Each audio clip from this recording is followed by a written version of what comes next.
Alors bonjour, je suis Hélène Pezzoli, chargée de développement sourcing chez Formation et Métiers. Et bonjour, Mélodie Boneza, donc référente de parcours de la prépa apprentissage au CFA Saint-Henri. Donc aujourd'hui, on va vous parler de Formation et Métiers. Donc c'est une association basée à Marseille, dont le cœur de métier se situe donc dans la formation initiale, l'alternance, la formation continue pour tout public, y compris les personnes en situation de handicap.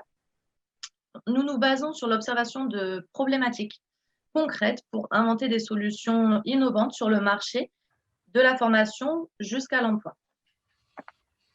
On s'est basé sur 3 dispositifs auxquels on a pris part pour vous exposer ce dont on vous parle aujourd'hui.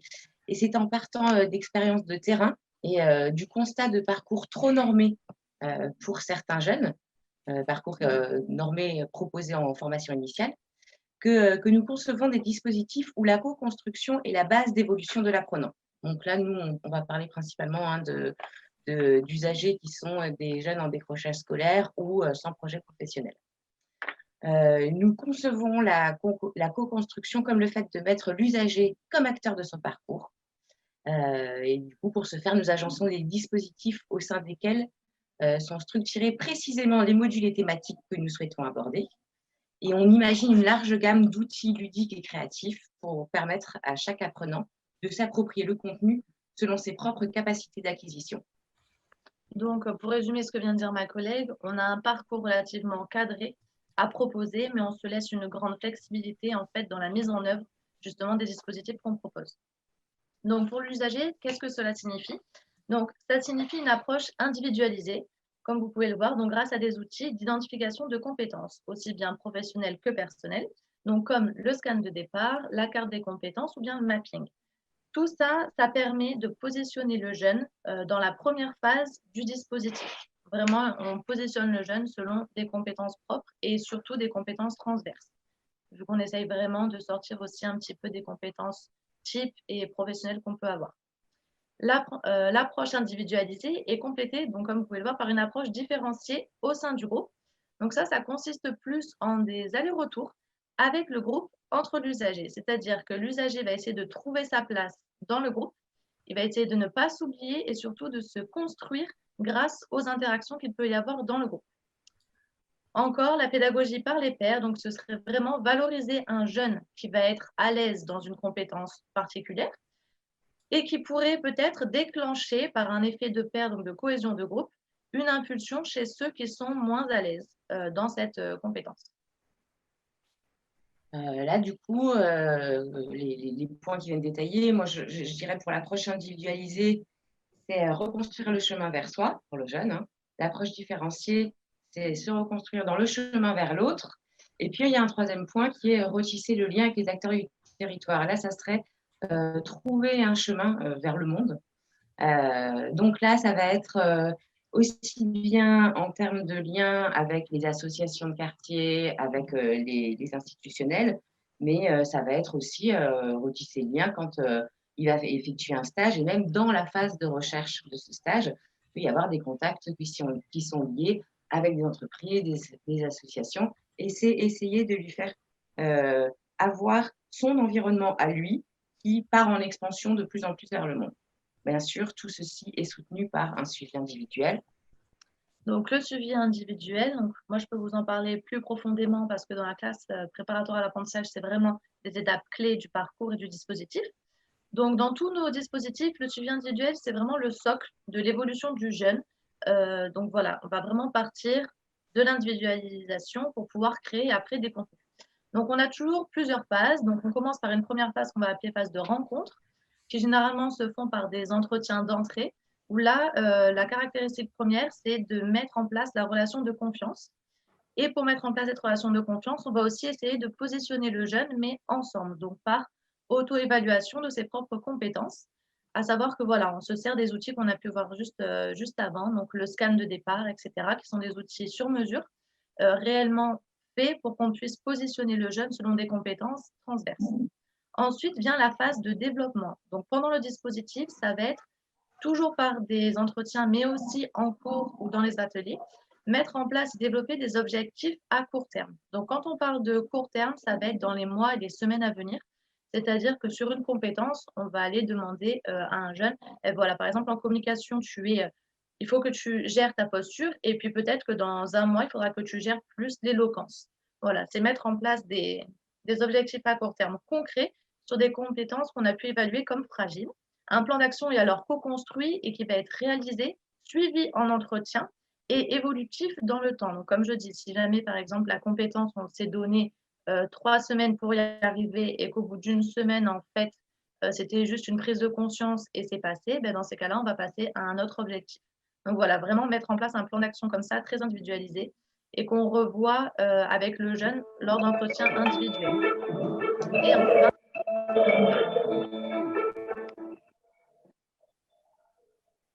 pardon, du coup, je reprends. Enfin, on a la phase finale, donc qui va vraiment arriver en fin de dispositif, où là, on va se baser sur une évaluation positive. Donc, de l'évolution de la situation du jeune, aussi bien sur ses compétences transverses que professionnelles que personnelles. Donc ça permet plus une projection sur le long terme, donc au-delà de la formation, à 2 ou 3 ans, dans le monde du travail.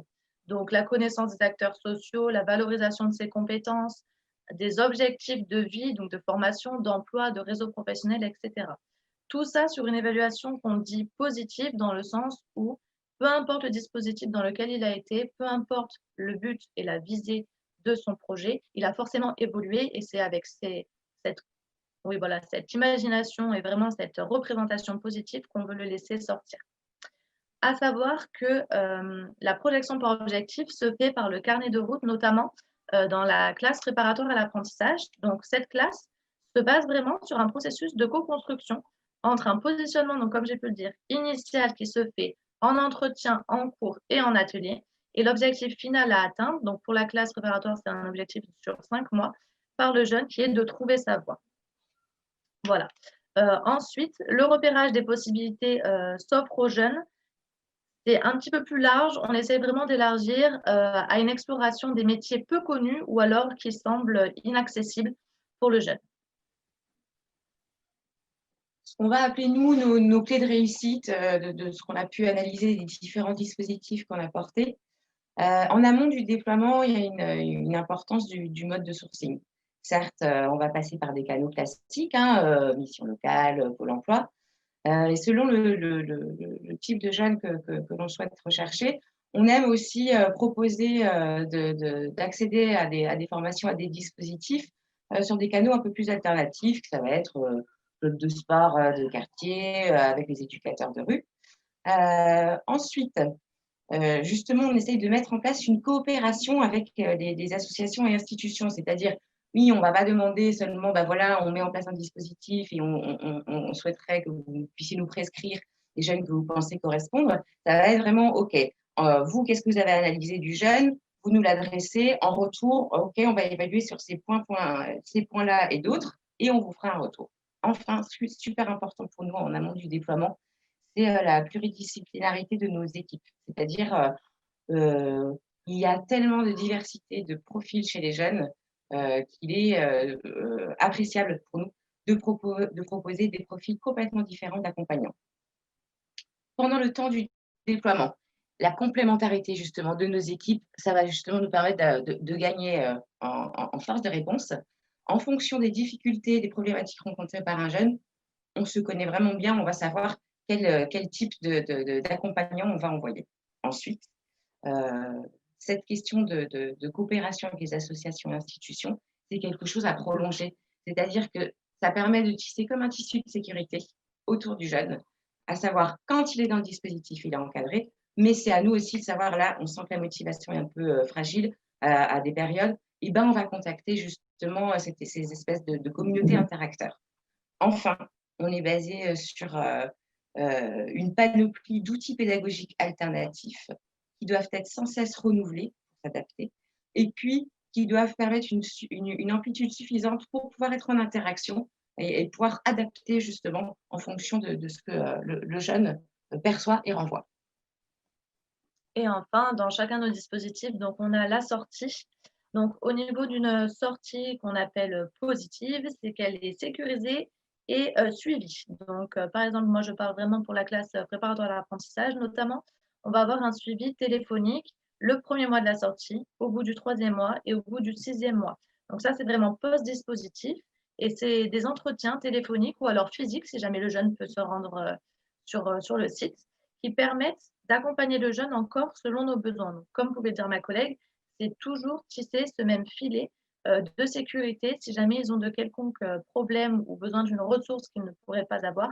Si nous, on peut l'avoir dans nos réseaux, on va la mettre en lien, on va les mettre en lien. C'est aussi beaucoup pour nous la possibilité d'évaluer si le projet professionnel et notamment les objectifs à long terme qui étaient fixés dans l'entretien final sont suivis, ont évolué, de quelle manière, savoir pourquoi, si on peut toujours aider et accompagner et surtout aussi suivre la motivation, leur motivation donc dans leur projet professionnel parce que la base, c'est vraiment qu'ils puissent trouver ce qu'ils veulent faire après.